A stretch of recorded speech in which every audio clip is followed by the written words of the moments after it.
અત્યારે તમે ફ્રેમમાં જોઈ રહ્યા છો કે બધા આર્મીના નિવૃત્ત જવાનો છે. માભૂમ માટે, માતૃભૂમિ માટે છાતી પર ગોળી ખાવાની તૈયારી સાથે જે આપણા આર્મીના જવાનોએ ત્યાગ તપસ્યા કરી, એ લોકો નિવૃત્ત થઈને આવ્યા બાદ રાજ્ય સરકાર દ્વારા કેટલાક લાભો આપવાનો છે અને એના નિયમો બની ચૂક્યા છે. નવો કોઈ નિયમ બને, નવો કોઈ પરિપત્ર બને, નવો કોઈ કાયદો બને, ના, એની માંગ નથી.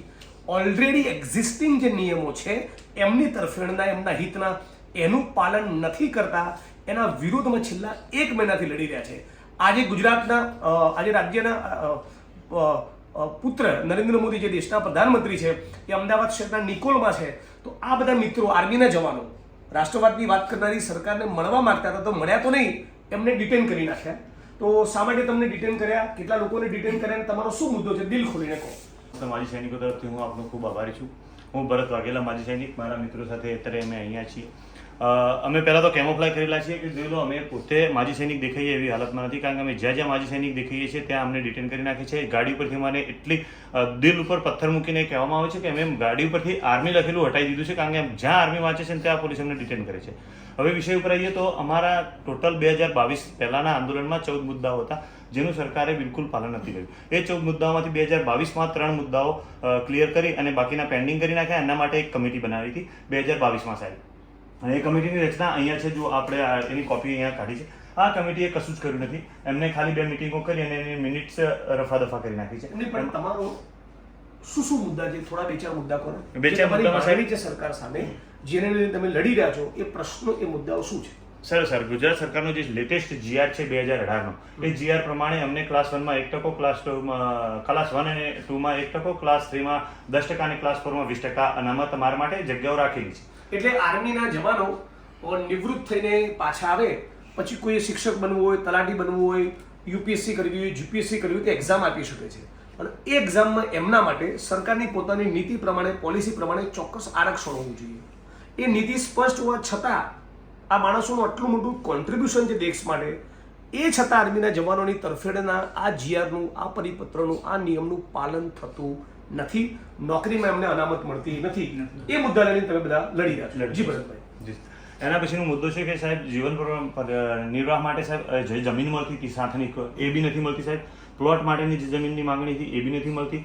જે બીજા રાજ્યોમાં સાહેબ જે શહીદ થઈ જાય, જે દેશ માટે દુશ્મનના સામે, એના સાહેબ 1 કરોડ રૂપિયા બીજા રાજ્યો આપે છે. એ બી અમે અહીંયા માંગણી કરીને 2022માં મંજૂર કરાય, પણ એમાં બી ઘણી વિસંગતતાઓ છે અને એનું બી ચુસ્તપણે પાલન નથી થતું. ઘણી વીર નારીઓ છે જે શહીદોની વિધવાઓ કહેવાય, એને વીર નારી કહીએ છીએ એમને પણ સાહેબ આ 1 કરોડ લેવામાં ઘણા ફાફા પડે છે સાહેબ. આના સિવાય સાહેબ ઘણા છે કે જેમ કે હથિયાર ગુજરાત સરકાર કેટલા આપે છે?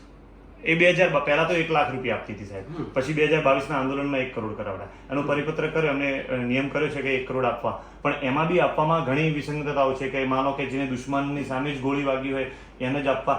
માનો કે એક્સિડન્ટ થયું છે, આર્મીની ગાડી લઈને એ હિલ ડ્રાઇવિંગ કરે છે કે ત્યાં એનું એક્સિડન્ટ થાય છે તો એ બી ઓન ડ્યુટી કાઉન્ટ કરાય, તો એને બી સાહેબ નથી આપતા. એવા ઘણા કિસ્સાઓ છે જેને આપણે કહી શકાય કે ઓન ડ્યુટી એક્સપાયર થઈ ગયું છે. પણ પહેલો જે તમારો મુદ્દો હતો અનામત માળો, એ થોડા દર્શક મિત્રોને પ્રોપરલી શાંતિથી જરા એક્સપ્લેન કરો. એ શું તમારી માંગણી છે?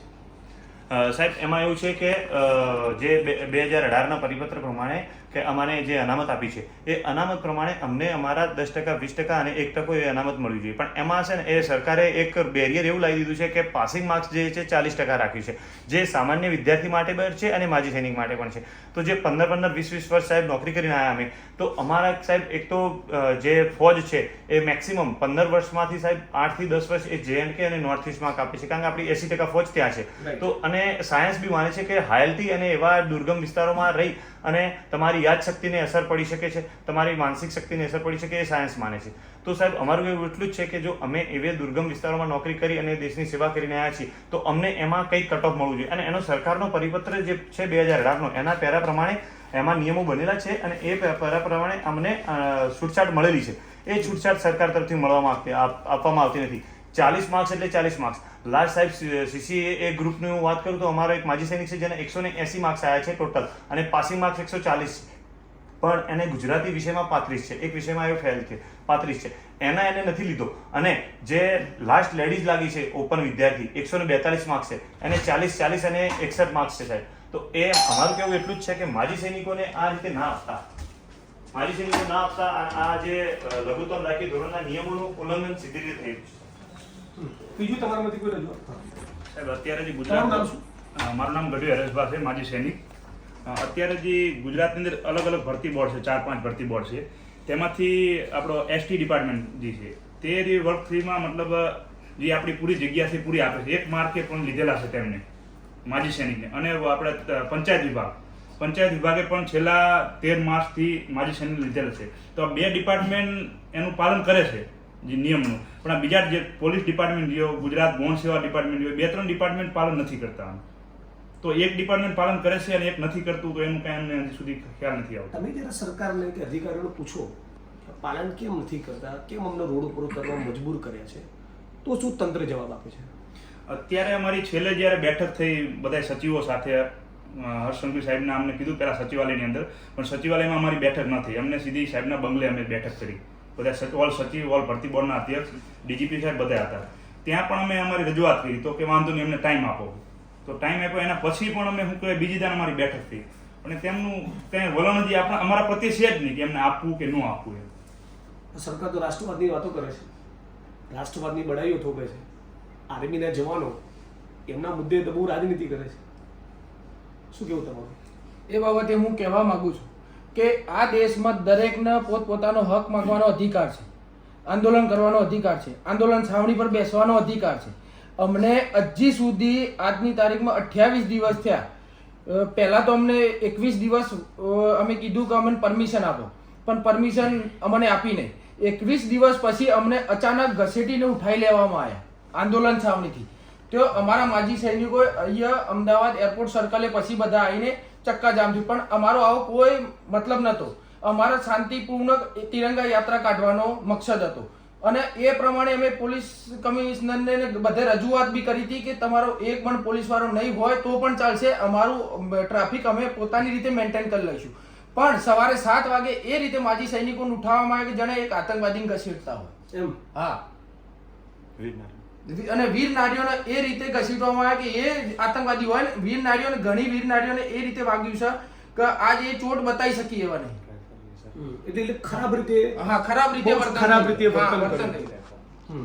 અને આજની તારીખમાં અમારા પ્રમુખ શ્રી નિમાવત સાહેબની ઓફિસે કદાચ 24 કલાક રાઇફલ સાથે હથિયારધારી સૈનિકો ઉભા રહ્યો છે. એટલે બે કહેવાનો મતલબ એ જ છે કે આ તો જેડ શું છે સરકારને? હવે એ તો સરકારની શું પોલિસી છે એમને ખબર નહીં. યા તો Z+ સિક્યુરિટી હોય એમના હથિયાર સાથે લાગુ છે, યા તો ભાઈ દેશનો કોઈ આતંકવાદી હોય એના જ હથિયાર સાથે લાગુ. તો અમને એ નહીં ખબર પડતી કે એ અમારા પ્રમુખ બેમાંથી પ્રમુખ શ્રી કયા છે, Z+ સિક્યુરિટી આપો છો કે આ તો આતંકવાદી છે. એટલે સિક્યુરિટી માંગી નથી, ના. પણ તમારી પર પ્રેશર ક્રિએટ કરવા, તમારી પર નજર રાખવા, તમે ક્યાં જાઓ છો, કોને મળો છો, હવા આંદોલનમાં શું કરો છો, એની રજીરજની ખબર નહીં, એટલા માટે આ માણસનું મૂકે એવું તમને લાગે છે? એવું છે? હા, એ સર શું નામ તમારું? નરેન્દ્રભાઈ, હા, અમે માજી સિંહ જ્યારે ચક્કાજામ એરપોર્ટ કર્યું ત્યારે જે અમારી વીર નારીઓ હતી બહેનોના, એ સિવિલ જે લેડીઝ પોલીસ હતી એવું વર્તન કર્યું સાહેબ, આજ મીડિયા સામે કહેવા લાયક નથી એમની જોડે અમારે. નહીં પણ કોને? એવું મીડિયા પર એમને હાથ પકડ્યો, ઘસેટ્યા. એક બેને તો ત્યાં ચોટ વાગી એરપોર્ટ સર્કલ પર, મારા સામે જ હતા, હું ત્યાં જ હતો એ વખત. આ તો ડિટેન થયેલા હતા બધા ભાઈઓ અમારા, અને હવે ત્યાં હતા. એ હોવા છતાં એમને કોઈ પોલીસને કાયદા કે કોઈ ભાન રાખ્યા વગર અમને બધા લાઠી પણ ચાર્જનો થોડો ઉપયોગ કર્યો એમને અમારી જોડે, અને બેભદ્ર વ્યવહાર કર્યો એમને અમારી જોડે, અને જે નહોતું બોલવાનું એ પણ બોલ્યા છે. તમે જ્યારે કહો કે તમે પોલીસના મિત્રો છો, અમે આર્મીમાં હતા, તો આપણે તો બધા ભાઈઓ છીએ, પણ સરકારના ઈશારે એ લોકોએ તમને ડિટેન કરવા પડતા હોય છે. બાકી જે પોલીસના કોન્સ્ટેબલ ભાઈઓ હોય, હેડ કોન્સ્ટેબલ હોય, PSI પીઆર હોય, એ ચિઠ્ઠીના ચાકરની જેમ આવતા હોય છે. એટલે એ કદાચ એમની મજબૂરી છે. પણ આગળ તમારી દ્રષ્ટિએ આગળ આંદોલનમાં બીજી શું માગણી છે એ મને કહો. એક તો અનામત, ઘરનો પ્લોટ, ખેતીની જમીન, તમારું તો 10-12 મુદ્દાનું આવેદનપત્ર હતું. જી સર. હા, શું મુદ્દા સમજાવો? આમાં સાહેબ છે કે જે માજી સૈનિકનો સરકારશ્રીના દ્વારા પગાર રક્ષણ આપવામાં આવતું નથી. બીજા રાજ્યોમાં સાહેબ એવું હોય છે કે જે સૈનિક રિટાયર થઈને આવે તો ત્યાંના જે લાસ્ટ પે હોય છે, જે આર્મીમાં હોય, એની પર એક ઇન્ક્રીમેન્ટ આપી અને નોકરી લાગે છે. જેમ કે મહારાષ્ટ્રમાં સાહેબ પહેલી જેવો નોકરી લાગે ને તો એનો 70,000 થી 80,000 પગાર બને છે. પણ અહીંયા ફિક્સ પગારમાં પણ સાહેબ અમારે ફાફા છે 26,000. ફિક્સ પગારમાં ભાઈ અમને નોકરી લેવામાં ફાફા છે, પગાર રક્ષણ તો દૂરની વાત છે સાહેબ. એટલે એ તો કહી શકાય કે અશક્ય જ બાબત છે, કારણ કે નોકરી જ નથી આપી શકતા તો પગાર રક્ષણ ક્યાંથી આપી શકશે?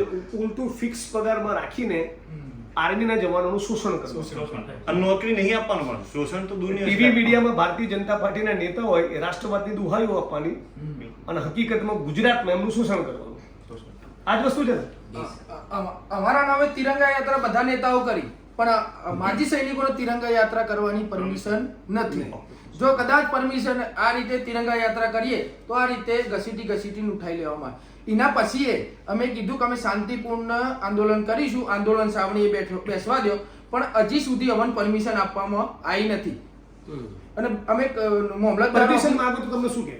ના જ પાડી દીધી સીધી ઓફિસ, મામલતદાર ઓફિસે જઈને આવ્યા, અમને ના પાડી દીધી. એવું નથી સાહેબ. પરમિશન અમે જ્યારે સાહેબ 28 તારીખે બેઠા ને ત્યારે 28 તારીખે અમે ખાલી હરસંઘવી સાહેબ અમને 3 દિવસથી ટરકાવતા હતા. ત્યાં આગળ અમે મળવા માટે છે કે 24 થી 28 સુધી અમને ટાઈમ આપ્યો તો અમે 3 દિવસ ત્યાં સચિવાલય પર બેઠી અમને મળવા ના દીધા. એટલે અમે બીજા માજી સૈનિકો જે અમારી ઉપર વિશ્વાસે બેઠા હતા એ લોકો ભેગા થઈ, એટલે 50-60 માણસો થયા. એટલે ત્યાંથી તરત જ આઈબીનો મેસેજ આવી ગયો કે અંદરથી તમને કોઈ પણ મળવા માંગતું નથી અને તમારે જો કદાચ ભેગા જ થવું હોય તો તમે સત્યાગ્રહ છાવણી જતા રહો. તો ઇનડાયરેક્ટલી અમને સરકારે એવું કીધું કે તમે સત્યાગ્રહ છાવણી જઈ અને આંદોલન ઉપર બેસી જાઓ. એટલે એમના ઇશારે જ અમે પરોક્ષ રીતે ત્યાં બેસ્યા, પરોક્ષ આદેશથી અમે સત્યાગ્રહ છાવણી આવ્યા. ત્યાં અમે માંગણી મૂકીને એટલે એમને જગ્યા બી પોલીસે જ બતાવી કે તમે ત્યાં નહીં મજા આવે, વરસાદનું વાતાવરણ છે, અહીંયા ફૂટપાથ ઉપર ત્યાં બેસો. ત્યાં બેસાડ્યા છે સાહેબ, ભાઈની જેમ અમને રાખ્યા પહેલા 4-6 દિવસ, અને ધીમે ધીમે અમે જેમ આની પરમિશનની માંગણી કરીએ ને એટલે કે તમને બેસવા દીધા છે, શું ચિંતા કરો છો, આવું કહીને અમને વિશ્વાસમાં લઈને સાહેબ બેસવા દીધા છે ને ઓફિશિયલી પરમિશન નથી આપી. ઓફિશિયલી પરમિશન માટે અમે ગયા ને તો એવું કીધું કે થઈ જશે, આવું કહીને એમને ગુમરાહ કર્યા. અને જ્યારે 19 તારીખે અમારી મહારેલી હતી તો 18 તારીખે સાંજે સાહેબ અમારી મિટિંગ થતી એસપી સાહેબ જોડે, અને અમે એમને છેલ્લે એવું કીધું હતું કે અમે 11 વાગ્યા સુધી સાહેબ રાહ જોઈશું. જો 11 વાગ્યા પર કોઈ પણ સરકારી પેપર પર કોઈ પણ તારીખ આપી અને એમને એવું કહેવામાં આવશે કે તમારા મુદ્દાઓ સ્વીકારી લેવામાં આવશે, અને કોઈ પણ તારીખ આપી 4-6 મહિનાની અમે મંજૂર છે, પણ એક સરકારી કાગળ ઉપર અમને આપે જેથી અમને વિશ્વાસ રહે, તો અમે કશું નહીં કરીએ. તો અમને અમારો બિલકુલ વાત સાંભળ્યા વગર સવારે 7 વાગ્યાથી ડિટેન કરવાનું ચાલુ કરી દીધું. હું પોતે એકલો સિંગલ આવ્યો તો સાહેબ 144 ધારામાં એવું કહે છે કે 4 થી વધારે માણસો હોય ને હથિયાર સાથે હોય તો એમને અને કંઈક હિંસક પ્રવૃત્તિ કરવાની વૃત્તિ હોય તો એમને ડિટેન કરવા, આવો કંઈક નિયમ છે. પણ હું એકલો આવતો હતો અને મને પૂછ્યું કે ક્યાંથી આવો છો, એટલે હું કીધું સાહેબ હું માજી સૈનિક છું ને અહીંયા જાઉં છું. તો મને ત્યાં એકલાને ડિટેન કર્યું છે. એક મહિલા જે અમને ચા પીવાડાવવા હતી 60-65 વર્ષની વીર નારી છે, એ સવારે ચાલીને આવેલા એ બહેનના એવી રીતે ઘસીટીને ગાડીમાં મૂક્યા છે કે નાખ્યા જ કહેવાય, મૂક્યા ના કહેવાય સાહેબ. એટલે સાહેબ આમ અમે સરકારને એટલું કહેવા માંગે ગોળી મારવી હોય ને તો ઓય મારો, સૈનિક છે મરી જવા તૈયાર છે, પણ ઓય ના મારો સાહેબ. બહુ આમ દિલ રોઈ જાય છે. મેં હરસંઘવી સાહેબની ઓફિસમાં ઓન ટેબલ ચેલેન્જ કરી હતી તમારા સચિવાલયના 70% ક્લર્કને મારી સામે બેસવા સાહેબ. હું બાય ટ્રેડ ક્લર્ક છું આર્મીનો અને ડિસિપ્લિનમાં રહેલો માણસ છું. 70% ક્લર્કને હું ચેલેન્જ કરું છું. પણ સાહેબ એક યાદ કરો કે 40 વર્ષ પછી જો સિંધુ ખીણની સંસ્કૃતિ કે ભારતની ભાતીગળ સંસ્કૃતિ તમને યાદ ના રહે, તમે પેપરમાં ના લખી શકો એટલે તમે નકારા છો સાહેબ. ઇંગ્લિશ, ગુજરાતી ને હિન્દીમાં જેટલી પકડ મારી છે ને સાહેબ તમારા સચિવાલયના કોઈ ક્લર્કમાં નહીં હોય. ઓન રાઇટિંગ પેપર હું આપું છું આ વસ્તુ, પણ તો બી અમે ફેલ છીએ. તો શું અમારે આ રીતે ભીખ માંગવાની સરકાર જોડે નોકરી માટે? આ માટે અમે સેના જોઈન કરી. આનો યુવા વર્ગ ઉપર મેસેજ શું પડશે સાહેબ ખબર છે? અત્યારનો યુવા વર્ગ અમને મળે છે કે સાહેબ તમે નોકરી પરથી રિટાયર થઈને આવો છો અને તમને કશું નથી મળતું, તો એનો મતલબ એક આર્મીમાં જવાથી અમે બી 15 વર્ષે આવીને આ જ રીતે આંદોલનો કરવાના, આ જ રીતે ભીખ માંગવાની સરકાર જોડે. નેગેટિવ ઇમ્પેક્ટ જાય છે સાહેબ યુવા વર્ગ જોડે કે આર્મીમાં ના જવું, અને આ સરકાર સમજતી નથી. સાહેબ અમે તો 20-20 વર્ષ નોકરી કરીને આયા તો અમારી આ હાલ છે. અત્યારે જે સરકારે અગ્નિવીર સ્કીમ કાઢી છે એ તો 4 વર્ષમાં આવી જવાના છે, તો એમની શું હાલત થશે સાહેબ? એમને તો બિલકુલ ગણવામાં નહીં આવે, એ તો રોશે જ. આવું કરવાનું કારણ શું લાગે તમને? શું કારણ લાગે? કેમ સરકાર બિલકુલ સાંભળતી નથી? કેમ? સરકારને ખબર છે કે માજી સૈનિકોને લેવામાં આવશે તો કોઈ ભ્રષ્ટાચાર નહીં કરીએ, ઈમાનદારીથી ડ્યુટી કરીશું અમે. અત્યારે જે એમનો ભ્રષ્ટાચાર થઈ રહ્યો છે એ બંધ થઈ જશે, એટલા માટે અમને લેવામાં નથી આવતા. તલાટીમાં 13 માર્ક્સે લઈ શકે છે, કંડક્ટરમાં 1 માર્ક્સે લઈ શકે છે, તો પોલીસમાં કેમ નથી લઈ શકતા? પોલીસમાં તો 0 માર્ક્સ લેવા 0 માર્ક્સે લેવા જોઈએ. અમે ક્યાં ફિટ અનફિટ થોડી છીએ? અમે દેશ આની અમે એકચ્યુઅલી બંદૂક બધાની ટ્રેનિંગ લીધેલી છે. આર્મીના જવાનથી વધારે ફિટ કોણ? હા, તો અમને તો પણ આમાં કે તમે સિલેક્ટ નથી કરતા સાહેબ.